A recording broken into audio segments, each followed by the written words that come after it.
இப்போ உனக்கு காசெல்லாம் கொடுத்தாங்க இல்லை, அவங்ககிட்ட போய் நியாயம் கேட்க முடியுமா? ஒரே வார்த்தையில் சொல்லிடுவாங்க, காசு கொடுத்த பிறகு தானே ஓட்டு போட்டீங்க, காசு கொடுங்க வீட்டை தரேன்னு சொல்லுவாங்க. அவங்ககிட்ட போய் என்ன செய்ய முடியும்?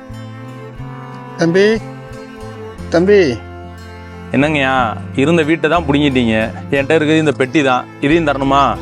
வேணாம் தம்பி.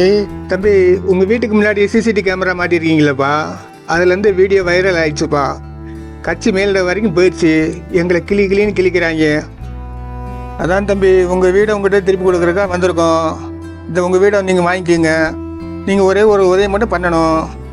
நீங்கள் வீடை வாங்கிட்டதாக ஒரே ஒரு வீடியோ மட்டும் உங்கள் சார்பில் எங்களுக்கு போட்டு விட்ருங்க. அதை மட்டும் செஞ்சாலே போதும். உங்கள் வீடை நீங்களே வச்சுக்கோங்க. ஒரு சிசிடிவி இருந்தனால நமக்கு வீடு தப்பிச்சிச்சு.